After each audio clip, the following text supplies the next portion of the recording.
नमस्कार, लोपक प्रणाम। मेरा नाम राहुल है और आज मैं आपके साथ एक बहुत इंपॉर्टेंट टॉपिक पर बात करना चाहता हूँ। हो सकता है आप इसमें बोर भी हो जाएं, पर ध्यान भी सुनेगा क्योंकि बात आपके मतलब की है। हम सब जानते हैं भारत ने पाकिस्तान के ऊपर एयर स्ट्राइक किए और अगले दिन उन एयर स्ट्राइक का बदला लेने के लिए, चाहे जैसा भी बदला लिया हो, पर पाकिस्तान के कुछ विमान भी भारत के अंदर घुसे।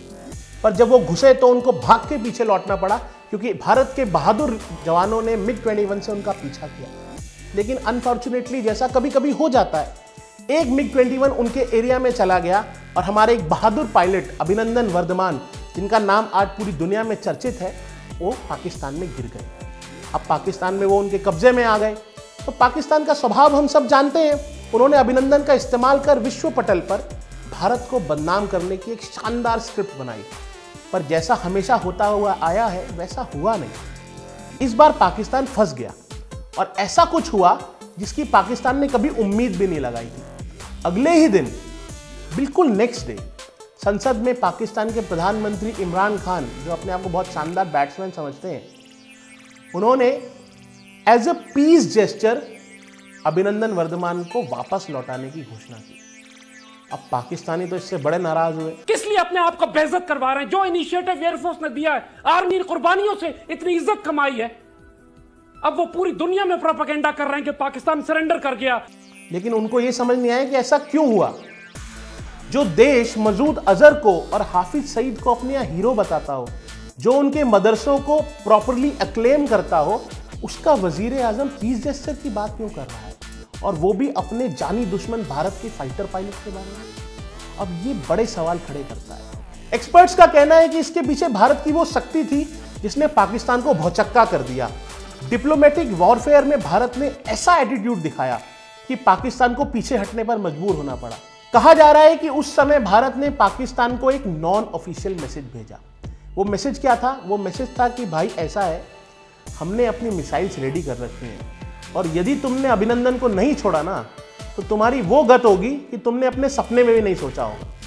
इसी बीच भारत के NSA अजीत डोवाल ने अमेरिकन NSA जॉन बोल्टन को फोन किया और उनको बोला, we are ready for the worst, you should take care of the rest. शायद भारत के इस एटीट्यूड ने ही पाकिस्तान के प्राइम मिनिस्टर को वो पीस जेस्चर वाली स्पीच लिखने के लिए मजबूर कर दिया। भाइयों, बालाकोट हमले के बाद पाकिस्तान ने जो जवाबी हमला किया, उससे भारत तो मुझे लगता है डरा नहीं, पर पाकिस्तान ही डरा हुआ है। पाकिस्तान ने अपना एयर स्पेस बंद कर दिया और सख्त इंस्ट्रक्शन इशू किए कि कोई भी पायलट पाकिस्तान के एयर स्पेस में नहीं घुसेगा। दूसरी तरफ वहां के जितने मेजर सिटीज हैं, जैसे लाहौर, कराची, इस्लामाबाद, सब जगह रात को ब्लैकआउट कर दिया जाता था, क्योंकि उनको डर बना रहता था कि कब हिंदुस्तान की सेना कुछ कर दे। उसके बाद एक रिपोर्ट आई। वो रिपोर्ट बड़ी इंटरेस्टिंग है। वो रिपोर्ट कहती है कि पाकिस्तान का जो मोस्ट सिक्योर्ड न्यूक्लियर स्टोरेज है, वहां पर एक बड़ा धमाका हुआ। अब ये धमाका कैसा हुआ?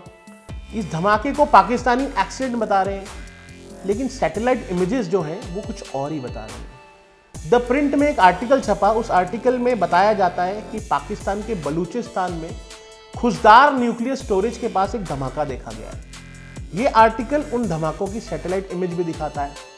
इसके तुरंत बाद पाकिस्तान में नोटिस टू एयरमैन लागू कर दिया जाता है, जिसके अनुसार पाकिस्तानी एयर स्पेस में अब एक चिड़िया भी पर नहीं मार सकती। जनरली ऐसा तब किया जाता है जब कोई मिसाइल टेस्टिंग की जा रही हो। मिसाइल टेस्टिंग में आपको एयर स्पेस खाली रखना पड़ता है, तो इसलिए ऐसा किया जाता है।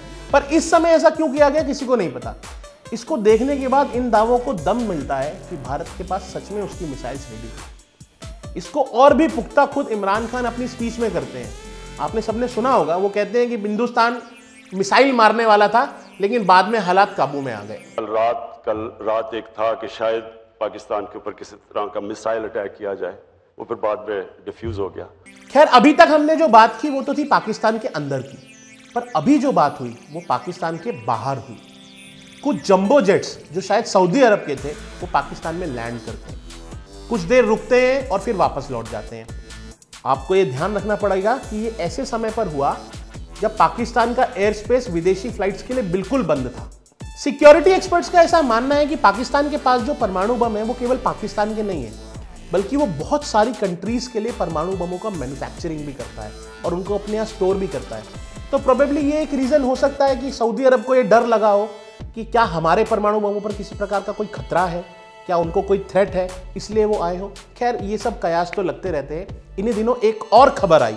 वो खबर ये थी कि भारत की समुद्री सीमा पर भी बालाकोट हमले के बाद सुरक्षा बढ़ा दी गई। इस दौरान कुछ ऑफिशियल्स ने यह भी खुलासा किया कि INS विक्रमादित्य और जितने भी नेवी के रिसोर्सेज हैं उनको भी पाकिस्तान के साथ बॉर्डर पर तैनात कर दिया गया।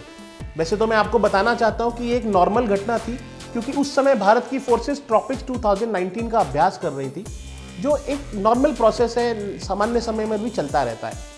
सूत्रों के हवाले से खबर यह भी आई कि इसी दौरान उस सीमा के पास पाकिस्तानी सबमरीन्स की हलचल भी देखी गई, जिसके बाद हमारे यहां से मार्कोस को तैनात किया गया और इसमें पाकिस्तान को भारी क्षति होने की खबरें हैं। दोस्तों 27 फरवरी की घटना एक शुरुआत थी। उसके बाद जो भी हुआ वो भले ही आप और हम जैसे आम लोगों को समझ ना आया हो, लेकिन यह बात जरूर पक्की है कि डिफेंस सेक्टर में लोगों को भारत की ताकत का अंदाजा हो गया है। जरा सोच कर देखिए, जब शैतान शांति की बात करने लग जाए तो इसका सीधा मतलब होता है कि उसकी जान जिस तोते में है ना, उसकी गर्दन मरोड़ी जा रही है। 70 वर्षों के बाद ही सही, लेकिन हिंदुस्तान में एक ऐसी लीडरशिप दिख रही है जिसके अंदर डिसीजन मेकिंग की पावर है, जो निर्णय लेने की क्षमता रखता है।